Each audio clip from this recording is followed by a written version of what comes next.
တီရောက်ပြီဆိုတော့လေအထက်ရအရန်ရောင်းရတယ်ပေါ့နော် order တွေအရန်များနေတဲ့အတွက် reply လေးတွေကြားတယ်ဆိုလို့ရှိရင်စိတ်ရှည်တိခံပြီးတော့စောင့်ပေးပါပြီးတော့ညီမလေးတစ်ခုမှကျွန်တော်ညီမတို့သစင်ဖြူမှာအရန်ဖုန်း9လုံးပဲရှိတယ်ပေါ့နော်အရန်ဖုန်း9လုံးမှာမှဖုန်းနံပါတ်လေးတစ်လုံးကိုမှတ်ထားတယ်ဆိုအဲ့တစ်လုံးနဲ့လေးကိုပဲစိတ်ရှည်လက်ရှည်ခေါ်ပေးပါကျန်တဲ့ပေါ့နော်တစ်လုံးပြီးတစ်လုံးလိုက်ခေါ်လိုက်လို့ရှိရင်အထုပ်တွေက9လုံးလိုက်ခေါ်လိုက်လို့ရှိရင်9လုံးပူတာတွေပဲဖြစ်ကုန်မှာဆိုလို့ပါနော်အခုညီမလေးအခုထပ်ရောင်းပေးချင်တာလေတအားဟုတ်လို့ကောင်းတယ်ဒါဆိုညီမလေးကြားလာပြီဆိုင်လာဝယ်တဲ့အမတွေဆိုတော်တော်များများသိမယ်ပေါ့နော်ညီမလေးဒီထမင်းလေးကိုပဲ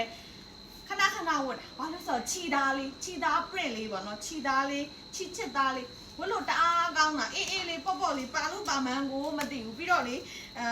ဘယ်လိုညီမလေးဆိုဒီလိုထိုင်တာများတယ်တကောက်ကွေးရတယ်ချင်းမသွားဘူးဒီလိုမျိုးပဲဘယ်ချင်းကိုဒီလိုလေးပဲဆိုဝတ်လို့တအားကောင်းတာဒီမဲ့ဒါလေးပဲရမယ်ဒီအစင်လေးပဲရမယ်ကြည့်အောင်မဟုတ်တော့လေချီသားဖြစ်တဲ့အတွက်ကြောင့်လို့ဈေးလေးမတင်လို့လေခြေသားဖြစ်တဲ့အတွက်ကြောင့်တခါတည်းအစင်တခါတည်းပြပေးလိုက်တော့ညီမလေးလေအစင်လေးတွေကိုတစ်မျိုးပြီးတစ်မျိုးတော့လိုက်မပြတော့ဘူးဒီဗီဒီယိုမှာပဲရွေးပေးပါနော်ဒီမယ်ဒါဆိုရင်အင်ကြီးစာလေးချုပ်ဝင်လဲနှတယ်ဒါလေးဆိုနော်ဒါလေးဆိုလည်းတော်တော်လေးလာတယ်တကွင်းကို1000ပါနော်ညံလေးတော့ order တင်ပေးပါညီမလေးမှာလေပစ္စည်းအများကြီးမရှိပါဘူးရှင်ညံလေး order တင်ပါတကွင်းကို1000ပါတချို့ကျတော့အင်ကြီးလေးလည်းချုပ်ဝေကြတယ်ဝတ်လို့တအားကောင်းတာ